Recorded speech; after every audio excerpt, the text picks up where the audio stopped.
Good afternoon, grade 8. How are you today? How was your weekend, everyone? Welcome to the lesson. I'm your teacher, Miss Rumbi, taking you for social sciences. Hi, Helene, Liz Ain, how are you, wherever you are? Others, how are you, grade 8? I hope everyone is fine, eh?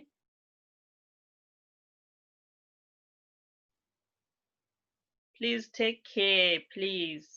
All right. Stay indoors. Sanitize, okay? Hello, Nhlanhla. Yes, it's a Monday. I hope you had a great weekend, everyone. And I hope your day was good so far. You hate Mondays, Helene. No one likes Mondays. I can see people are still coming in. Do we have anyone who is new today? Is there anyone new for social sciences? Hello, Lisedi. Okay, so for today, we're going to focus on the topic of urbanization. I just want to find out something from you, grade 8.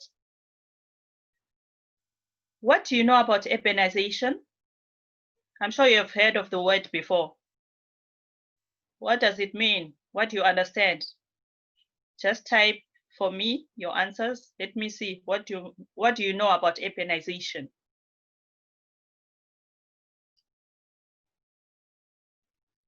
Just from your general knowledge, what is urbanization?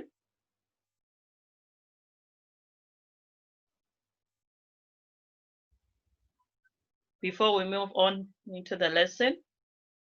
So you don't know urbanization. It's your first time to hear about urbanization.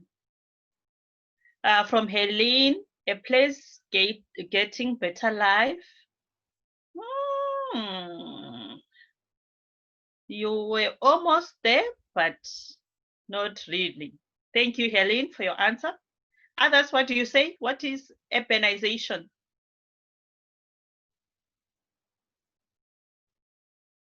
From Lisedi, when you move from a rural area to an urban area, or the other way around? No, Lisedi, there's no other way around. The first statement is correct, Lesedi. Do you understand? So there's no other way around. It's just that way only. List A, a place where there's of work but less people. Not that correct, List A. From Helene, rural areas getting better technology and medical. Not really, Helene. Thanks for trying. Nhlanhla, when an area is filled with towns and shops, jobs. Oh, from Nhlanhla. Okay, thank you for trying. I can see your answers, but not close. I think Lisedi gave a correct answer. Very good, Lisedi. And that's what you say, urbanization. Yes, you did, Lisedi. The first part. Correct. I can see you have a slight idea of what's happening, but it's not the correct answer that I want. But you are going to learn as we go through the lesson, okay? All right. I love your responses, though. It's always good to try, okay? All right. Let's move on. I just thought others were coming in because they are late. So they'll catch us on as we go through. All right. All right, so today's topic, we're going to look at urbanization. What is this urbanization? We're going to look at the concept of urbanization. From Chedza, the increase in the number of people that live in urban areas. Correct, Chedza, very correct. So we're going to look at the concept of urbanization, and then we look at why cities are growing. What is the what is the reason behind cities growing? And then we're going to look at urbanization in South Africa. How are the urbanization trends in South Africa? Okay. All right. From Helene, economy. Okay, I can see your answers. It's fine. Now I want you to listen very carefully as you go through the lesson. Okay. So let's start by looking at the concept of urbanization. Urbanization is the migration or movement of people from rural areas to urban areas, which increases population in the urban areas. Do you understand now, grade 8? Let's repeat again. Urbanization, it is the migration or movement of people from rural areas. Remember, from rural areas to urban areas, which increases population in the urban areas. So it is called urbanization. So it is generally a movement of people from rural areas to urban areas. Okay, so we call it urbanization. So you find out the population in the urban areas, it becomes more because people are moving from the rural areas to go to urban areas for different reasons. We're going to look at that. Okay. So there are two main causes of urbanization. You're supposed to know these two factors or the forces that cause what? Urbanization. Let's start by looking at A. We've got what we call push forces or push factors. So what are these factors? These factors make people to migrate from rural areas to urban areas. So always remember that push factor, they are pushing the people from where? From rural areas to urban areas. That's why they're called push factors. Imagine you're pushing something. Okay, so they are pushing people from where? From rural areas to urban areas. So they are called push factors. Now, if you see on your right, I've put up the push factors, the examples. What makes people to move from rural areas to urban areas? What is pushing them from those rural areas? Do you understand? What is pushing them from rural areas? Number one, lack of basic services. Remember, in rural areas, the basic services, they are fewer than in urban areas. So those lack of basic services, they push people to go to what? To urban areas. Okay. Basic services, what do we mean? For example, what? Healthcare services, water supply, things like that. Okay.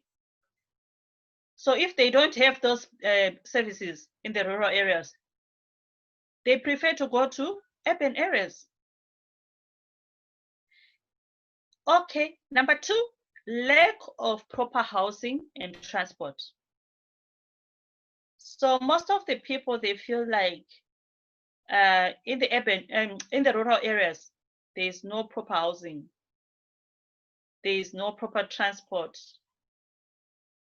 So they prefer to go and live in the urban areas where they can get proper housing. Okay. Also, shortage of jobs. Remember, in the rural areas, jobs are fewer. There's a shortage. So they go to urban areas to look for jobs. There's also shortage of educational and healthcare facilities. Schools are fewer in rural areas. Maybe you can find in one rural area, you can find one high school and one primary school. There are no universities, there are no colleges, there are no libraries in rural areas. And what about healthcare facilities, the hospitals? Do you know that in some rural areas, they travel kilometers away to go to a hospital? Maybe they travel 30 kilometers or 40 kilometers just to go to a hospital. You find that many areas, they share one hospital. Even the clinics, they are fewer, which is very bad. So those shortages of those facilities, they push people from those areas. And also environmental factors such as droughts and floods. Remember, when there's a natural disaster like a flood in a particular rural area, people lose their homes, then they prefer to go to urban areas. So all of these factors, they are push factors. Can you see they are on the negative aspect? Lack, it's just lack of something, shortage of something, shortage of something. So they push people from rural areas to urban areas. Okay. All right. And then we look at, sorry about that, the pull forces of factors. These are forces that attract people from rural to urban areas. So it's just the opposite of push. So these pull forces, they are in the urban areas. So they are pulling people to come. They're attracting people, pulling them. Now, on the right there, you can see the examples of pull factors. We've got better basic services. So it's just an opposite of what? Of push. The negative that we're having that side for push, now we have the positive. So in urban areas, there are what? Better basic services, water supply, there's clean water, electricity, there's better housing. So people, they believe that in the urban areas, you'll get better houses. There are also job opportunities. You're able to work to get a job. There's reliable transport. You're able to travel from one place to another using transport, different transport, taxis, buses, trains. Okay, and the roads are good. There are better roads. Okay. Better healthcare services. The hospitals are many.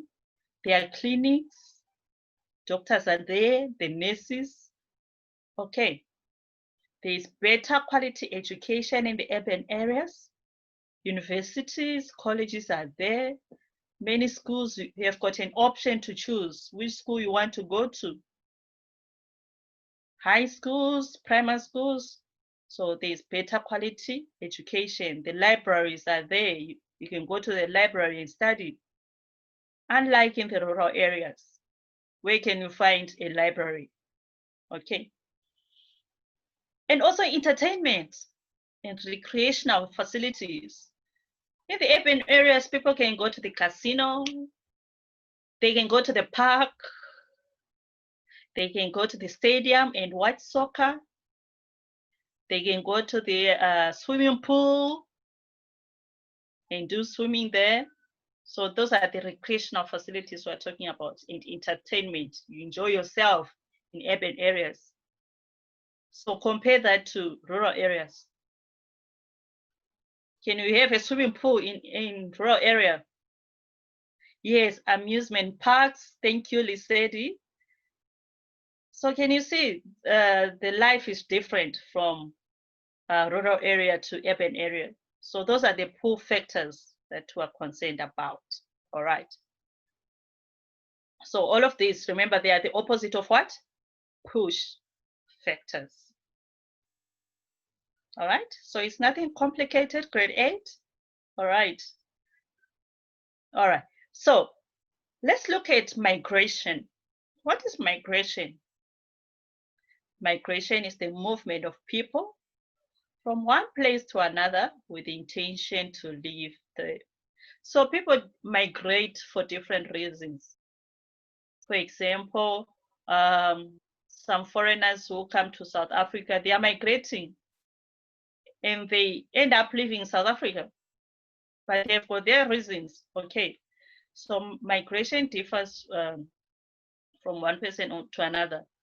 What are they going to do there when they move? Okay, so it's basically the movement of people from one place to another. All right.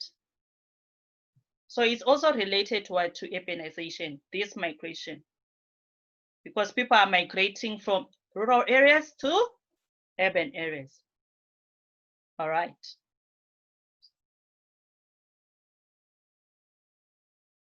Now, what are the reasons for migration? Why do people move from one place to another and then live in that particular area? As you can see in that picture on the right, you can see people are migrating. You can see running. They are running from rural areas, I think, to urban areas. You can see this is the urban area. So they are migrating. So what are the reasons for migrating? Okay, so let's look at the factors. Number one, environmental factors. This is also another reason for migrating. For example, natural disasters. When we talk of natural disasters, we're talking of things like earthquakes, volcanoes, floods, what else? When there's a drought, those are environmental factors. So they make people to move from one area to another.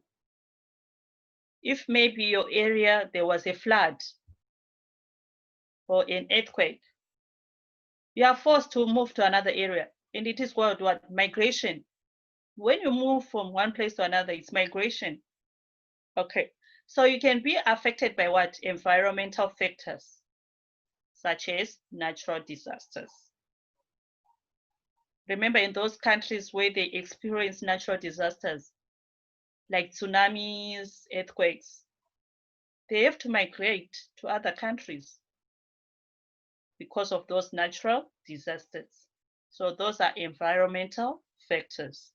And then political factors, something to do with politics in a country or in an area. Like, for example, what? Wars, which are a problem. Some countries in the world, like in Iraq, Iran, there are wars. They don't end, these wars, they're always there. So people from Iraq, they try to go to other countries to find peace. So they migrate because of these political factors. All right. And then economic factors. People are always migrating to look for jobs. That is the main reason. They want to find jobs in other countries, in other cities. So it's not always about moving to another country only. We are talking about different areas. Do you understand, grade 8? As long as you are moving from one area to another, it's migration. So it's not about moving to another country. I was just giving examples. Okay, so you can move from rural area to urban area. You are migrating. So you can be pushed by what? Economic factors. You're going to look for a job in the city. All right. And then cultural factors, for example, like what? Religious freedom and education. You want better education. You want to practice your religious rights. Remember, in some areas, like for example, in some countries in Africa, like in Nigeria, there are conflicts of religious freedom. There are some areas where you are not allowed to practice Christianity. There are some areas you are not allowed to practice Islam, the Muslim people. So some people, they end up migrating to other areas so that they have religious freedom. They are able to practice their own religious rights. Do you understand? So these are the reasons for migration: environmental factors, political factors, economic factors, and also cultural factors. Okay. All right. Now let's look at why are cities growing? What is the cause of this? If you look at the city of Johannesburg, the population that is in Johannesburg is bigger, very huge. Why are people migrating to cities? Why are cities growing? Cities continue to grow every year. This is because of the push and pull factors. Now, on your right, you can see examples of what? Of forces of migration that we were talking about earlier. So here we've got a type of force and an example. Let's go through them. So for example, the political force or war. An example for North and South Sudan. Remember, there's war in Sudan. So people from Sudan, the Sudanese people, they migrate into Kenya, where there's peace. So can you see the type of force? Political. So these people are pushed into Kenya because they are running away from the war. So this is an example of what? Of forces of migration. What about economic aspects in terms of work? People from Zimbabwe and Malawi, they migrate into South Africa to look for what? For work. Because there are not enough jobs in their countries, so they come to South Africa to look for work. So it is the economic aspect of it. And then another one, type of force, also work within South Africa, when people migrate from rural areas to Gauteng, to urban areas. So remember, it's not always about from one country to another. It can happen in the domestically, locally in the country, within the borders, when people are moving from rural areas to urban areas. So in South Africa, it is also happening. People are leaving the rural areas. They go to big cities like Cape Town, Port Elizabeth, Durban, Johannesburg, Pretoria, looking for work. So their migration reasons, they are looking for work. What about culture, religion, forces? Remember, I talked about the Muslims and the Christians in Nigeria. This is a problem in Nigeria. There's no religious freedom. Muslims and Christians, they are always clashing in Nigeria, okay, which is very bad. So this also causes people to what? To migrate. All right, to other parts of maybe Nigeria where they've got freedom to practice their Muslim or their Christianity. Okay, so these are the examples of forces of migration. So from your side, you can also think of other examples from your own general knowledge. Okay, you can also add examples of forces of migration.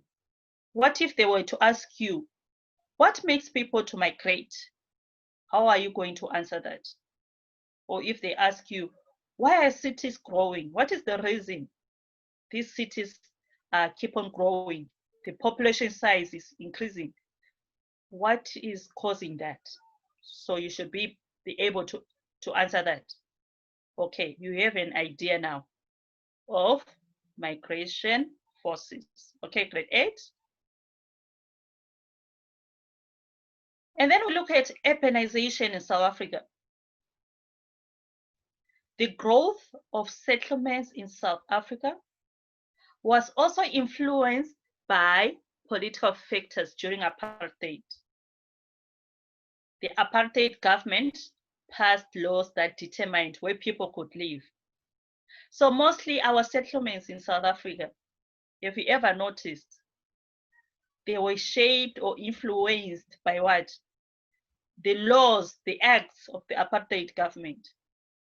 That's why you see most of the settlements, we have settlements of Black people, of Indian people, of white people, of colored people. It was influenced by what? The apartheid passed laws. The development of separate policies meant that whites lived near cities, whereas blacks settled far away from cities. So remember the Native Land Act, which was separating what? The blacks and the whites during apartheid. So blacks lived in homelands. The Bantustans, you remember them from history? So they were called homelands. So that's where the blacks were living. The Native Land Act formed racial settlements and homelands. And also the Group Areas Act was used as forced removals and segregation. The reason why we are talking about this history issue in geography, we are trying to understand urbanization in South Africa. Do you understand? How we have different settlements in South Africa. For example, we have Lenasia, which is called Lens also in short. It is found in, is it south of Johannesburg? It is an area for the colored people, mostly Lenasia. And what about Cape Flats? It is also an area for colored people. Lenasia, I think it's Indian people, Lenasia. Now, can you see the different settlements in South Africa? Some areas we have Indians only, some areas we've got coloreds, blacks only, whites only. But it started to change when there was democracy in South Africa. Since 1994, the government tried to resolve that issue so that people could live together, mixed. Doesn't matter that you are white or Indian or black or colored, we're supposed to live together, share the settlements, of which it was a good thing. Okay, so we thank democracy for that. Otherwise, we would be living that either way would be separated. White people have to live near cities, they would benefit a lot, and then blacks have to stay away from the cities, which was not good. Okay. So that is basically the urbanization in South Africa. So in the next map here, I'm trying to show you the homelands in South Africa so that you can get an idea of what happened before in the apartheid. We've covered this in history, but I'm just trying to make you understand the settlements. So can you see, let's start with this color for the Indians. So the Indian people were living in these areas in Durban back then. Can you see this part was for Indians? And then the colored people, this part in the Cape Colony, which was known as the Cape Colony. So the colored were in this area. That is the Western Cape, Northern Cape, and other parts of Eastern Cape. And then the white people are in these small areas, Cape Town there, and also there, and in Port Elizabeth, Bloemfontein, just small areas for white people. Can you see they were located in the cities? Okay. And then the blacks, the green color. These were the areas for the blacks, the homelands. You can see Bokutatswana, Defenda, Libua, Kasankulu, Tindebele, Kangwane, and what else? Transkei, Kwakwa. This one is Siskei. So all of these in green color, these were what? For Black people. And the gray part is also showing the Black homelands. Umtata, these gray parts.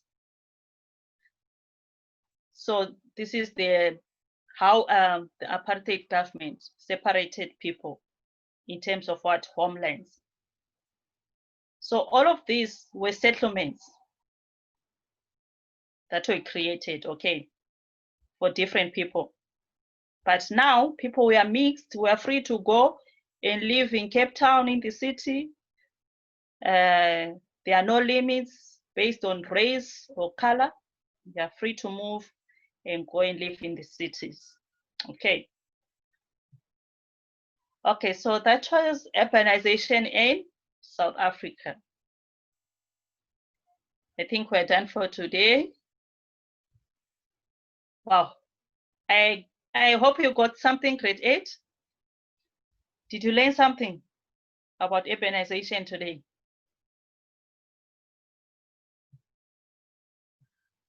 Oh, that's good. If you learned something. So this is your homework. Just take a screenshot for me. So now you know about urbanization. What does the concept mean? Ah, Natalie, that's good. You're always learning. Yes, that's very good. So just copy the questions here for the homework.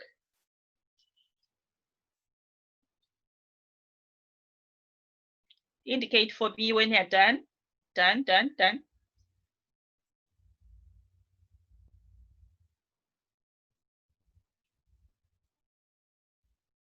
Oh, that's good.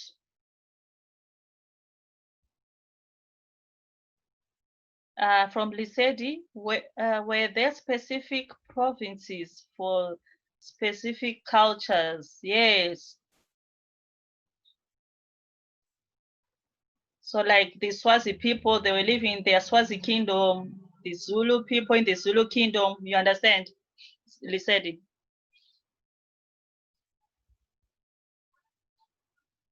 Yes. Okay. So grade 9, oh, sorry, grade 8. It was nice having you in class today. I hope you learned something.